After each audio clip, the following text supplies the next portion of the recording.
Okay, folks, Captain Matt and Jude again. Folks, I was struggling trying to get the castings out of the urban worm bag. And you guys, you worm people, you came to our rescue. You told me we've got to do something. We've got to get this raised up. Even one of you were so concerned about Captain Matt's back. We listened to your suggestions, and there were so many good ones, and it led us to this.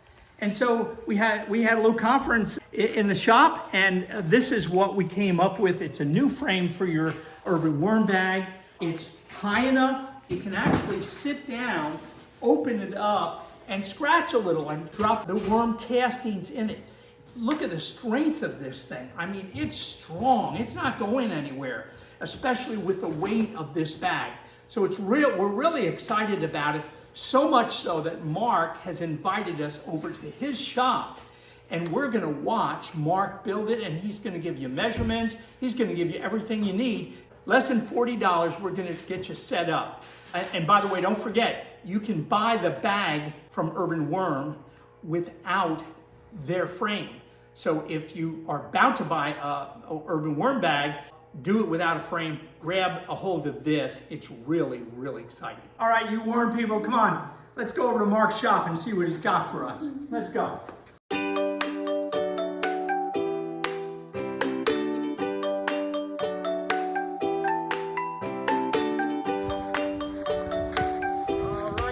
Are you worm people? Are you worm people? Are you worm people? So. Only worm people. Are you worm people there, cameraman? We got a grandma worm people. Oh my goodness. All right. So here we are over at Mark's workshop. Mark is son number 4. So Mark is going to explain to us exactly how to build that and the materials that you're going to need. And we're going to build it right in front of you. Take it away, Jude and Mark. All right, this might be the simplest thing you've ever built.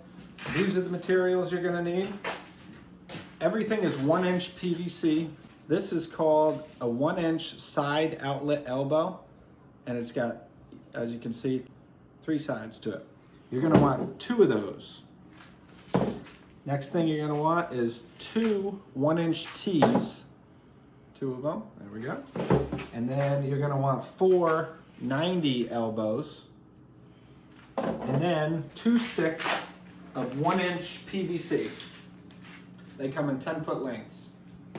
All right, first thing we're gonna do is we're gonna cut our lengths. We're gonna need 6 pieces that are 22 inches long. So we'll get those cut. You can cut PVC with basically anything you can cut wood with. So you can use a circular saw. I'm going to use a chop saw because that's what I have. Again, these are all going to be 22 inches.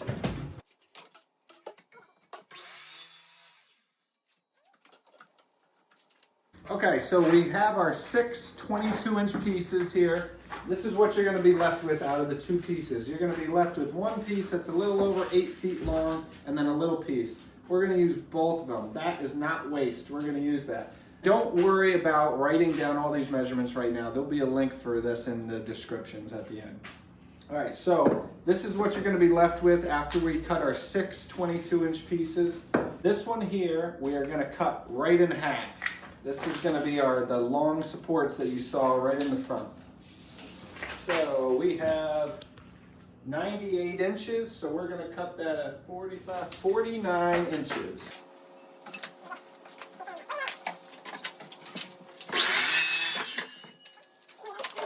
And same thing with this, that was our leftover from 1 piece. We're going to cut this right in half. So that is 9 3/4, so we'll do 4 1/2, 4 7/8. All right, so all the cuts have been finished. Here's what we have. This is all our parts. We have our 2 long pieces that are right around 4 feet, a little bit longer. We have our 2 very short stub pieces. We have our 6 pieces that are 22 inches long, 2 T's, 4 90s, and 2 side outlet elbows. So we're ready to start installing. All right, so let's get the urban worm bag. So what we want to do is find the front of the bag. which is this one here. That's going to be this area right here. So we're going to take one of the 22-inch pieces, put that through, and this is going to be the one that uses the side outlet elbow. And the direction we want to face that is we want it to go on the pipe. We want one outlet to go towards the back of the bag, and then we want one outlet to go back down. We're going to use a little rubber mallet to tap that in. And we're going to take the other side outlet elbow and we're going to do the same thing on this side. Again, the direction you want it to go that way. You want it to go towards the back of the bag and then to go down. What we want to do though is make sure they're not twisted on each other. So what I do is I take it and I set it on a flat surface and make sure they're flat and they're not rolled. If they were rolled, you would put it like this and it wouldn't go right. So put it like that, put it on a flat surface, and you know you're kind of square. And then we'll tap that in. All right. Next one we want to do is we'll take another 22-inch piece. We will put it through one of the sides of the bag.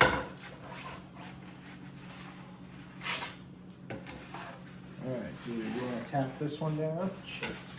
All right, tap it down. Keep going, keep going. Good. And we'll do the same thing on the other side.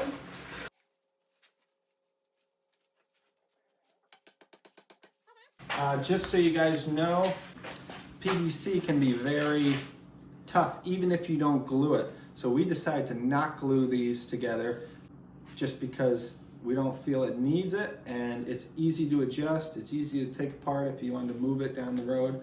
But as you can see, even without glue, it's going to be very strong, and we don't need the glue because we don't need it to be waterproof or lock on there or anything.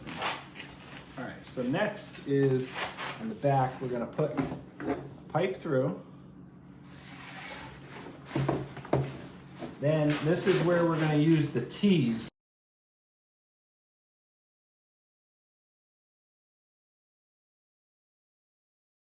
This is where they want to be even, so if they're rolled, they won't go on right. So just put them on a flat surface and find where they won't rock. Then we're going to put the T's on each of the pipes. All right, so the frame is built now. That's gonna support the bag. So now what we want to extend a little bit off the wall and have another pipe that's gonna hold the back end of the bag. So that's where we use these little stub pieces. They can be any length you want. They just happen to be, I think, 5 inches because that's what was left over. Next, we're gonna use 2 of the 90s. Put one on each end, then put them on a flat surface so you know they square up. And we're going to put them on. Next, we're going to install the legs. We're going to do these 4-footers.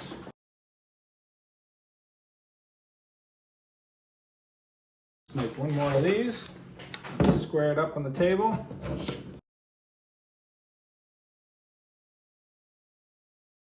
So now the frame is built. That is what we are left with, as you saw in Captain the Matt's garage. So now what we need to do is we need to measure to find how high we need to mount a bracket on the wall that end is going to sit on. Let me put it up here. On the front is where we want to take our measurement, and we want to take our measurement for right now to the bottom of the pipe. So I am coming up with 50.5. So at 50.5 is going to be the top of our bracket that we mount to the wall. So I'm going to mount it over here. I'm going to measure up 50.5 and 50.5. So on my garage, I have sheetrock on the wall. If you don't, you'll be able to find the studs really easily, but you definitely want to find the studs if you can't see them, because the back of that bag is going to be holding all the weight of that bag. So you really want to make sure you're just not into drywall. You want to get to the studs behind it. So I've already found the studs. That's my stud and that's my stud. So time to screw on the board.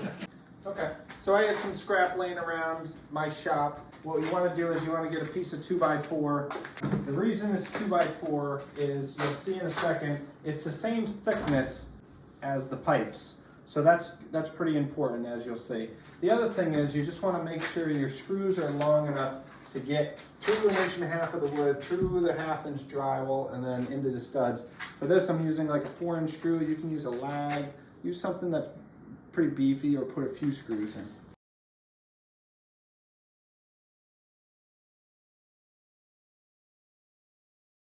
And next, we will bring this over, and it's going to sit right on top of that. And then, again, some more scrap. I have 2 little 6-inch blocks, and what we want to do is screw these to the wood and right in front of the pipe so it can't go anywhere.